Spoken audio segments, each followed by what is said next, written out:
किंतु पूजा की सुपारी भी अलग से, उसका नाम है इस पूजा की सुपारी, जो किसी काम की नहीं, वो पूजा की सुपारी। अभावों में भावों में हम दरिद्र नहीं है। अरे जो सबसे अत्यधिक अच्छी चीज हो वो प्रभु को समर्पित करनी चाहिए। हम क्या करते, जो चीज कहीं नहीं चल सकती वो भगवान की पूजा में चलेगी। क्या ये भावों में दरिद्रता नहीं है? और आप जो दे रहे हैं, अगर नहीं है आपके पास तो भाव ही चढ़ाइए। नहीं आपके पास सामर्थ्य, मत दीजिए ब्राह्मणों को कुछ वस्त्र, मत दीजिए भगवान के लिए कुछ मत करिए। भगवान ने अगर आपको नहीं बनाया, नहीं धन संपत्ति दी तो कैसे ही करेंगे? तो भगवान को तो पत्र पुष्प भी चढ़ा दो भाव के साथ, लेकिन भगवान ने शक्ति सामर्थ्य दिया है, फिर भी भावों में दरिद्रता है, ऐसे व्यक्ति कंगाल हो जाते हैं। इसलिए हमेशा जब भी कोई चीज करें, कोई भी वस्तु चढ़ाएं, जो सबसे प्रिय हो वो हरि को अर्पित करनी चाहिए। यहाँ प्रभु का भाव, प्रभु भाव देखते हैं। हमारे कन्हैया बड़ी बड़ी चीज नहीं देखते कि आपने कितने फूल बंगले लगाए, कितने क्या लगाए, क्या देखते हैं? आपने छोटी छोटी चीजों पे ध्यान दिया। हमारे हरि बहुत सूक्ष्म, इसलिए कहा ना जाने कौन से गुण पर दया निधि रीझ जाते हैं। प्रभु के वियोग में उनके पिता दशरथ ने प्राण त्याग दिए, पर प्रभु नहीं आए। लेकिन एक जटायु ने सिर्फ सीता मां के लिए अपने प्राण छोड़े थे, और भगवान ने अपनी गोदी में बिठा करके अपने ही हाथों से सारे दाह संस्कार करके और उन्हें अपने धाम भेजा।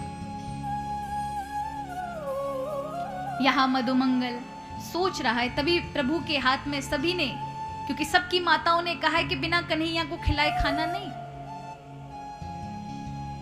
और याद रखिए, हमारा बांटने में ही आनंद है। बांट के खाओ, कोई छोटी सी भी चीज है उसे बांट कर खाओ। किसी ने रामकृष्ण परमहंस से कहा कि संत के लक्षण क्या है? उन्होंने कहा तुम बताओ संत के लक्षण तुम कैसे समझते हो? उस व्यक्ति ने कहा मिल जाए तो भर पेट खा ले, ना मिले तो भूखा रहे, वही संत है। रामकृष्ण ने कहा नहीं, ये तो कुत्ते के लक्षण है। मिल गया तो भर पेट खाया, नहीं मिला तो भूखा ही रहा। संत वो है मिल गया तो बांटकर खाना, और नहीं मिला तो भगवान का उपवास समझ के पूरा दिन गुजार देना, उसका नाम संत है। जो बांटकर खाता है। नहीं तो हमारे कुत्ते क्या होते हैं, एक को अगर रोटी मिल गई तो दूसरा भौंकेगा, अपनी से हाथ लगाने नहीं देगा। हम जानवर हैं, हम मानव हैं, हमें तो बांटना चाहिए। तो यहां पर मधुमंगल प्रभु को सभी ने, ब्रजवासियों ने अपना अपना भोजन दिया। प्रभु ने एक हाथ से रसगुल्ला लिया, एक से बहुत सारे अचार लगा लिए उंगलियों में, और बैठे। तभी याद आया, भैया मधुमंगल ना दिख रहा, मधुमंगल कहाँ है?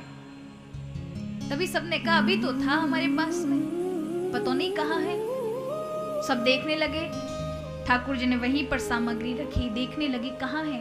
तभी देखा कि वहां पेड़ के पीछे मधुमंगल है। प्रभु दौड़े, अरे मधुमंगल का लेके आयो, का छुपा रो है, क्या छुपाया है तूने? घड़े को देखा कि कन्हैया मुझे छीन ना ले और खट्टी छाछ इसे पीनी पड़ेगी, तो तुरंत वो घड़ा लिया और अपने मुख से लगा लिया, पीने लगे।